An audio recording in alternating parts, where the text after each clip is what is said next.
Hi, Elke here. If this is your first time visiting the channel, I'm a fiction book coach as well as an author. And today I'm going to share with you how things are going for my first week of National Novel Writing Month, and also share with you 6 ways you can motivate yourself during National Novel Writing Month.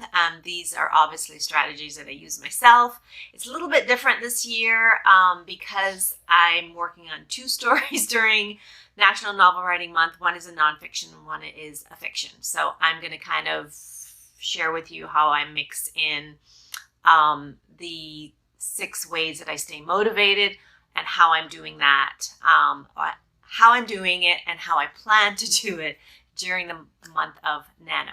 So the first thing that I do to stay motivated is I focus on my story. Now, obviously with fiction, it's very straightforward. I just focus on what's happening in my story, all the different plot points that get me from the beginning of the story to the end. And that helps me to, like I said, stay focused on what's happening with the story instead of worrying about, oh my gosh, my word count, oh my gosh, I'm falling behind, all those things that kind of come with the stress of participating in National Novel Writing Month. And that really helps me, like I said, to stay grounded and focused instead of worrying about my word count for the day. Okay, and with my nonfiction, because the first 2 weeks I'm using it to work on my nonfiction, what I'm focusing on is actually how I'm going to take my readers from where they are when they start my book to how they're going to feel or be at the end of my book, and all the steps that are going to be required to take them there, which is very similar to what I do in my coaching programs or my online courses. So it's kind of the same process that I'm using to write a nonfiction book. So focusing on the story or focusing on, in this case, the content. Now, the second way that I stay motivated is I focus on my characters. For when I'm writing a fiction book, which I am going to be doing the last 2 weeks of the month, what I'm going to do is focus on my characters, you know, who they are, what journey they're on, who are they going to interact with during the journey, who's going to help them to succeed, who's going to stop them or try to keep them from having success along their journey, and how they're growing and changing as people and how they're affecting the people in the books that in the story as they're coming in contact with them, and how that fits into the overall story. So like I said, I just like focusing on the story. When I focus on my characters and building them up and fitting them in through the story and everything that's happening, it really helps me to enjoy the writing and just everything with the process, instead of worrying about, oh my gosh, I've got 30 days to write this, all these words. I can focus on that instead. And that really helps me to stay motivated to continue to write and enjoy Nano instead of stressing out about it, right? So the third thing I do is I work on, for my nonfiction, I forgot to mention that. For my nonfiction, what I'm doing is focusing on my readers and just saying, okay, just with the story, like with the story where I'm taking them from, you know, the steps they're going to need to get from where they are to where I want them to go, or where they want to go as well too.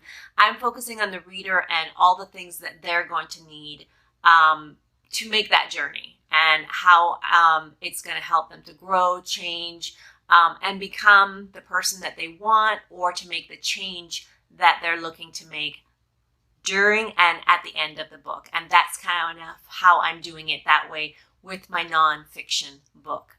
So the third way that I use to stay motivated is I stay connected.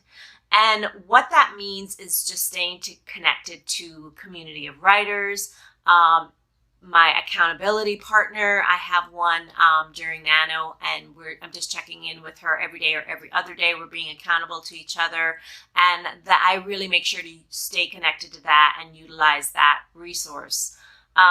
Another thing that I do is I just make sure, I take mental breaks. Like if I'm really stressed out or I'm really feeling overwhelmed with the story, the content, whatever, then I just make sure that I stay connected to myself, stay connected, do things that connect me to my creativity, whether it's reading, going for a walk in nature, anything that helps me clear my mind and, like I said, stay connected to me and what I enjoy about writing. That's really important for me, and that really helps me to stay motivated to write and, like I said, focused on enjoying the story and enjoying the process of writing,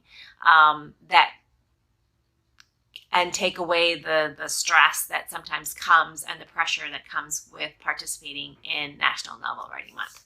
So the fourth way that that helps me to stay motivated is to remove distractions. Because let's face it, whether those distractions are intended or we look for those distractions because we've hit a rough patch in what we're doing, I do this by whether it's removing things from my space. I can't work in clutter, so I like to keep it clear. I like to keep things around me that helps me to stay motivated. If the other thing that I do is I remove myself if I need to, whether it's to another space in the room, in my house, or if I need to because I'm struggling with getting distracted with things around the house or playing with my cats. Instead of writing, then what I sometimes do is I'll go to the coffee shop and write, and that really helps me because I find I get in a different flow and I'm motivated to write in ways that might not be working at home anymore. So that is one of the things that I do to stay motivated. So the next step, and I kind of lost track, I think I'm on number 4, is to reward yourself when you reach milestones.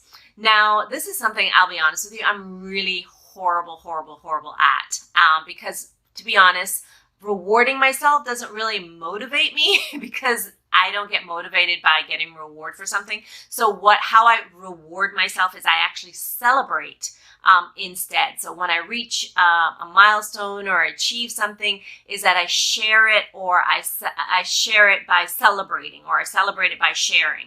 And that motivates me and keeps me encouraged and inspired more so than saying, oh, I'm going to have a piece of chocolate or whatever.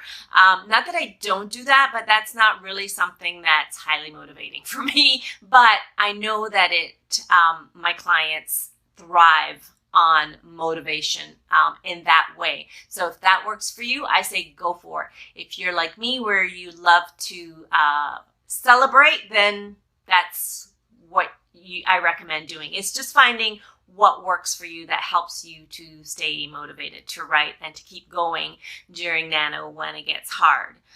Because let's face it, it's the first week, and the first week is usually the easiest because that's when you're the most encouraged and inspired. So this week is usually the easiest, but like I said, hopefully these tips that I'm sharing will help you get through the second, the third, and the fourth week when it tends to get a little bit harder, okay?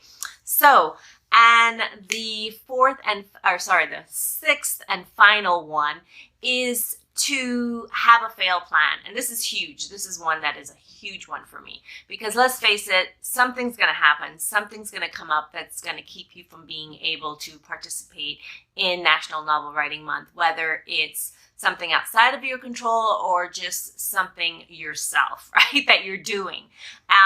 That's going to cause you're falling behind on your word count. You're just not feeling, your characters aren't talking. You've reached a part in your story where you're stuck and you just can't figure out what's going to happen next.